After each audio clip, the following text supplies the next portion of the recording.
He did a nice job. I mean, obviously, the completion percentage we want to continue to rise.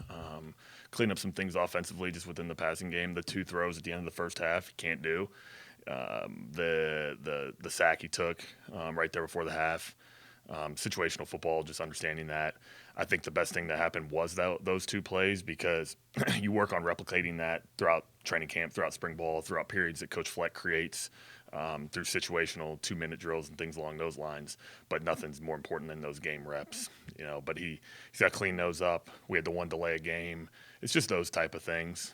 As far as the accuracy, seeing things the right way, conversation in between drives, it was elite. He saw everything the way that we were seeing him. Him and I were aligned completely. You know, it's the way I would like a first game to go if he was a redshirt freshman or a redshirt senior. As far as the target share went, is that kind of how you wanted it to go, or would you like to see it distributed a little bit? No, I think I looked on the stat sheet. I think it was 8 guys caught the ball. In our offense, you have to run every route full speed, be in a particular spot. Every play is personnel. We put people in particular spots. It's different each week, depending on what we could get schematically from the opposing team. That's all calculated. It's not a particular person at a particular position at wideout. I think that's the unique thing about our wideout room now with how our offense is run. You know, those guys use, like I can use Javon and Lemecki as an example. They lined up.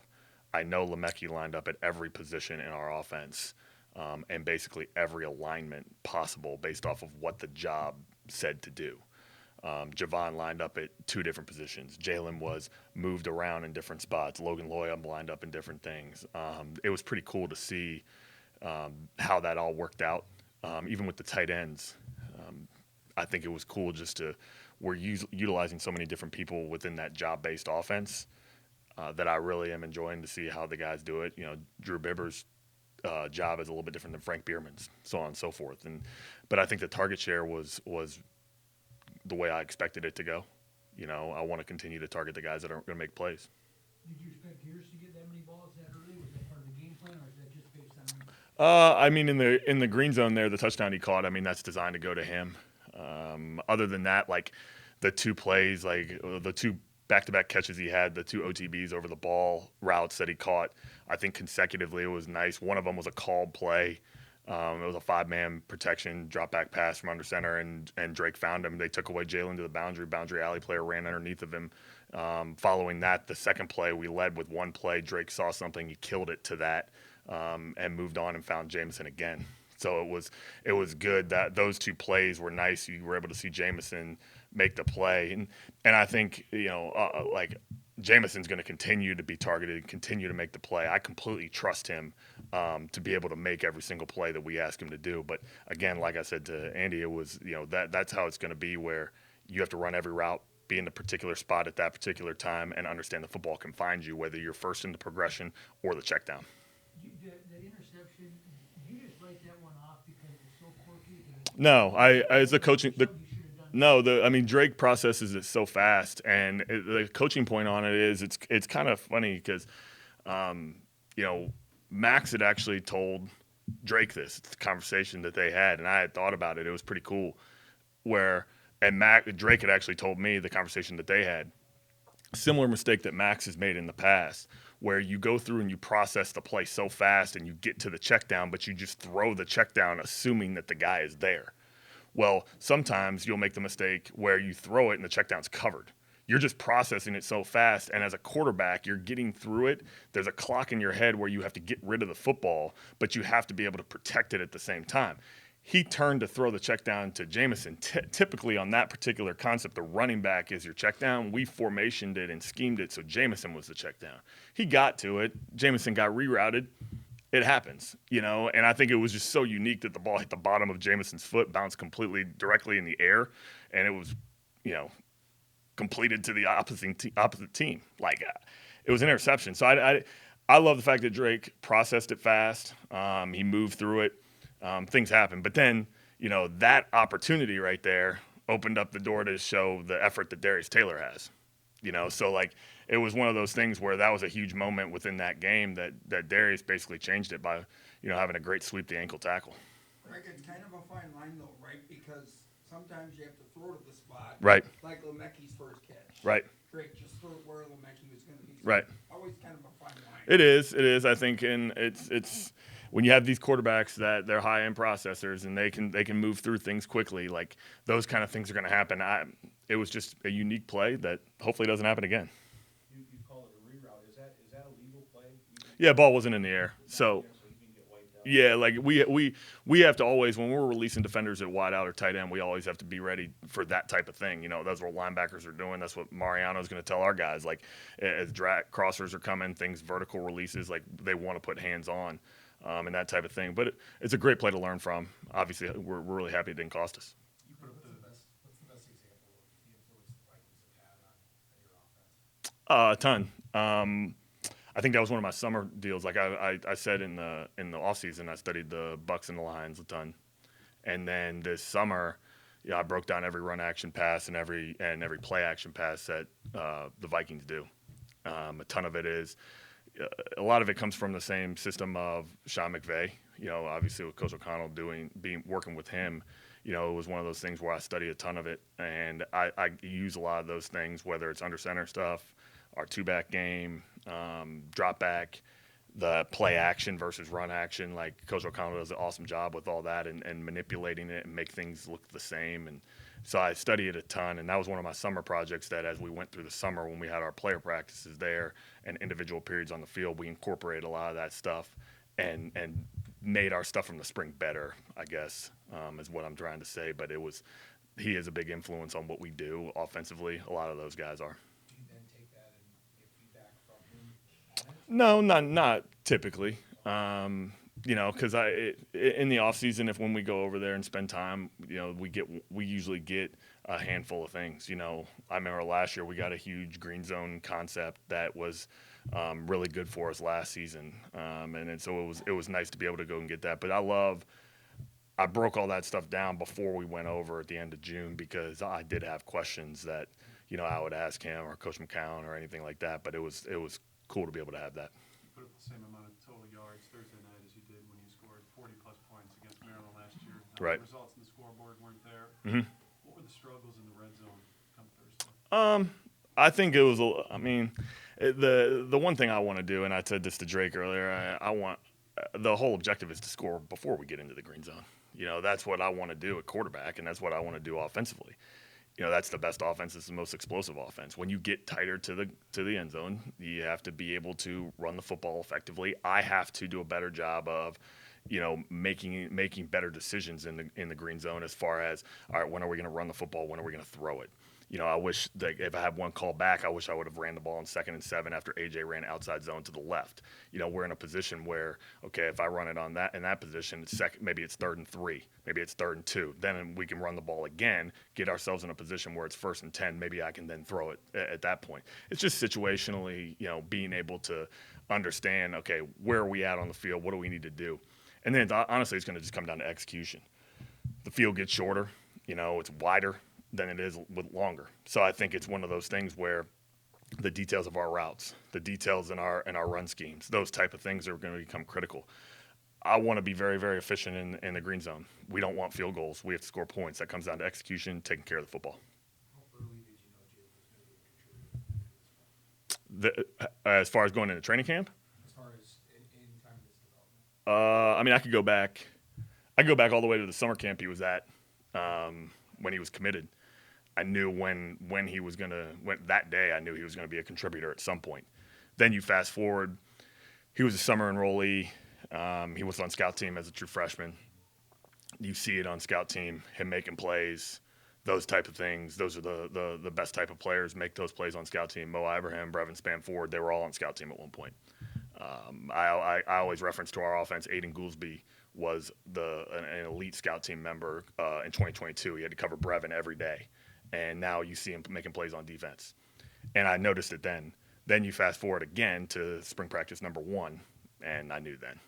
You know, it was kind of like the same thing I referenced with Drake. I knew the previous spring practice number 1 or 2, I knew Drake would be a contributor at some point. Jalen was that way immediately. Powerful, explosive, catches it well. You know, he'll continue to respond to every adversity he has I'm super excited to continue to develop him and put him in a position to make plays. Looking at film from Northwest State, it looks like they're strong up middle defensively. Right. Active linebackers. Right. Ball hawking safeties. Tell me what you've seen. They're multiple defense, 3-3 stack. They can do a lot of different things. Coach Connor does a great job down there with those guys, getting them to play hard. They can get in and out of fronts, 4 down to 3 down. A pressure team on 3rd down, especially down, as you get across the 50 and things like that. They got a big win last week. Our guys are super focused. I've really enjoyed the way our guys have responded from our win against Buffalo. Coming in on Tuesday, yesterday's practice was elite. Today was even better, and I love the focus and the execution, and that just starts with our leaders up front. Greg, Drake goes all the way to Darius, those guys, and how focused they are. But I do know the challenge that we have this weekend, and we have to execute. It's a little bit of a different defense than we normally face in the Big Ten, so we're excited about the challenge. Have time for 2 more? Ariante is a good name, though, starting left tackle for Houston. Yeah. Did you see that happening? Yeah. Oh yeah. I've seen him from. I wasn't here when he first got here, but then when I got back in 2022, I think that was his first year starting, and just the growth he's had since then. And I've used that, talking to our guys in the room now, with the offensive linemen, whether it's other positions, just where you start is not necessarily how you're going to end. And it's our job as coaches, a guy like Jalen Smith, like, you see it, we got to get it out of him. We have to coach him. We have to develop him. Same thing with Jalen that is with Ariante. We see it. We see it with certain guys within our offense. Darius Taylor, when he's a freshman, it's our job to develop him, get him to where he wants to go. That's the definition of a coach. And so it's one of those things where you see it when he's a player here, and then you see the joy he has on his face when he comes back to play at the Vikings, and how cool it was for him to spend some time with Daniel, and then obviously be able to see Max when he came back for that preseason game. But you knew it, and then he played so well in that first preseason game. I think he was at right tackle in that one. Maybe he might have been at left, but he plays with the how. He's smart, executes. But some of the guys from that are on rosters now in the NFL. What does that say about the level of talent that BJ's bringing in here? Oh, second to none. So it's a combination of we do a really good job of evaluating talent. That starts with Coach Fleck. And then after that, it's the relationships, like I think I mentioned last time, just developing those relationships with the people. And then once they get here, developing the player. And I think that's once they get here, they're just raw talent. That's all they are. We recruit the talent. We recruit the person. Then when they get here, we got to develop them into the best player they can be. If they say they want to get to the NFL, we're going to develop them to get them into the NFL and push them to be the best. All right. Thanks, Coach. Thank you. What are your impressions of your first full-time game call? Yeah, again, I mean, there's a lot of detail things to clean up, right? But again, it goes back to the havoc, right? So the how, I thought the how was there all day, how we swarmed, how we attacked people was there. We played violent. We played together as one, and then we competed in everything we did. So pleasant in terms of the overall result. But again, it's a process-driven, culture and a process-driven team, and we got to continue to clean up little details and get better every single day. Heard from your players that they were a little dissatisfied, but I think you give up 150 yards, 10 points, 44 plays. Where do you see that? Yeah, again, it's process, right? So we look and we evaluate everything. So whether it's at the end of the day, they gained 151 yards, so that's 151 yards to clean up. At the end of the day, you can look at it and you can say that's a great performance, or you can look at it and say, what do we need to get better at from that? And that's what we do. We look at every single detail of how can we improve, and that's what we went out. We focused on fundamentals and schematics this week to continue to grow. Yeah, absolutely. We pride ourselves on taking the ball away. I thought last year we did an excellent job at that. This year that game one, we didn't have one takeaway. That's something that we've been stressing all practice this week. Punching the ball when it's in the air, it's ours. Things like that. We got to do a way better job at taking the ball away. Kevin, we talked about the opener last year, but 22 missed tackles, and Pro Football Focus had you guys at 0 against Buffalo. What changed besides not having Omarion Hampton on the other side? Yeah, I think a couple things. You get what you emphasize. That's number one. And since January, we've been stressing how important tackling is. There's the tackling circuit we do every single day pre-practice. We do tackling in individual. We do tackling at the end of practice. And we're not tackling each other. We're doing different drills, but we're being creative about it. You can't just do the same drill every single day. It gets stale, right? So we're going to put them in those unique situations to get the game-like feel of it, right? And then every single unit meeting, we stress what we did last practice in terms of here's an elite example of it and here's what we need to clean up at it. It's constantly emphasized. And then again, it goes back to the DNA of our defense. If that guys are playing with extreme how every single play, then you're going to go and you're going to shoot tackle that thing and you're not going to think about missing. And that's what I think. I think we just have a lot of confidence right now to just go shoot our gun. I know you've called plays in games before, but was there anything about the game that surprised you, or as you go along that was quicker, or we were right on time? Yeah, I think when you look back and you evaluate it from a play calling standpoint, right? There's a lot of things I could have did better, and again, you can't think about it as like, go back and say, well, I should have did this or I should have did that. I mean, it's the same thing with playing, right? Those are things that we need to correct. I need to correct, moving forward in terms of, all right, I learned from that and now I can move on, learn from a, fourth down play. I wish I would have called a better play there, on that fourth down, right? That's something that I have now that I'm not going to make that mistake again. But I think in terms of the flow of the game and things like that, I mean, the players at the end of the day, it doesn't matter what call comes in. The players went out and executed and they get a lot of credit for that. My favorite stat of the game was they were 1 for 11 on third downs. That's pretty nice defense. Yep, it goes back to that one. We focus on the one, right? And that's the mentality of this defense. Is those guys were upset the next day because we gave up one. Right, we got to get better, in terms of that, correcting that. And again, even the ones that we stopped them, there may be things in that play that weren't so great, and maybe it wasn't a fact that we executed, right? So we got to clean those things up as well too. What's the best example of something you've taken away from Brian Flores and the communication from that operation? Yeah, I think just the versatility piece of it. You saw a couple times where, we got guys like Carmo and Kings out there at the same time, even on first and second down. That's very rare in, the history of this defense to have packages like that on first and second down, and that's just a glimpse of what can happen. So the relationship that we have with Coach Flores and what he does and that whole Viking staff has been huge for us to kind of open up our minds and that communication there to help us, get athletic guys on the field and be able to use their strengths. Yeah, the quarterback's a very good player. He's a very gritty player.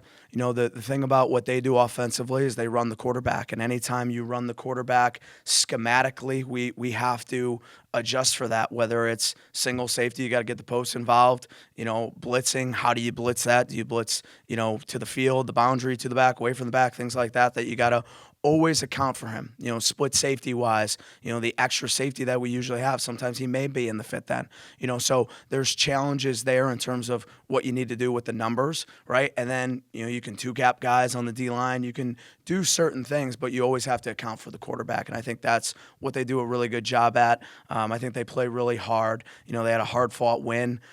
So, they're riding high after that win and very confident, right now I can see them playing confident football. Running back, runs very hard. They got a couple running backs that they played, but again, it's surrounded by the quarterback. The challenge of stopping a big play, they had a couple big plays on the ground when I was watching the footage, and they ran it really well. So that's another challenge, I would say, right? Yeah, our challenge is to eliminate explosive plays. Our goal is 2 or less of 25 yards or more. They had that in the run game. Like I said, that running back keeps running his feet. There's a pile there where, he squirts it out for 40 yards after that. Again, the quarterback, deadly with his legs as well. We got to account for him at all times. I know you guys aren't stat focused, but JLR was up here talking about fighting for that sack with Anthony Smith. Is that the kind of greediness you want out of players? It's a race. It's a race to the quarterback. It's a race to the quarterback in that defensive line room, that linebacker room. I thought Devin Williams, should have had 3 sacks when you look back at the tape, right? So those guys are chomping at the bit to be the first one of the quarterback, and it's a constant race. What did you learn about your defensive line? Because you have guys like JLR, Anthony, Devin Eastern play a lot of football, but you also broke in with guys like Nate Becker, Rusha,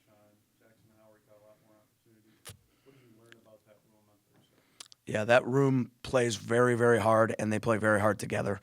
And I think, I think it's the third play of the game. Jackson Howard sets the edge right there. And, we talked about the spring of his next step needs to be in the run game. I think you saw that, in the game. So for him to be able to step up, you can see then the confidence rise then for the linebackers, right? I mean, when the defensive line is playing the way that they played, now you got Maverick and Devin that can just run over the top and make tackles, and then guys like Rashawn Lawrence. I mean, I thought he flashed in terms of he had 2 great tackles, in terms of great how plays that we showed the unit, right? So guys emerging like that, Nate Becker, being able to go in there and knock back the line of scrimmage and create a new line of scrimmage there. Very, very excited to see us continue to take the next step on the defensive line. 5 players from last year's team that are on NFL rosters now. What is that, I guess, sense of pride does that instill in you? Yeah, we have a lot of pride for the guys that played here, just in terms of, going to the next level and being able to represent the University of Minnesota, in the National Football League. We take a lot of pride in coaching it in terms of developing guys to get to that level. And then it's awesome for our current guys to see the process of it, right? Hey, maybe it didn't start off the greatest it did when that guy was a freshman, right? And the young guys right now get to see the growth, and they get to see, hey, that's what it looks like if you just continue to change your best every single day. We get a lot of pride for those guys. Anything else for Coach Collins? All right, thanks, Coach. All right, thank you guys.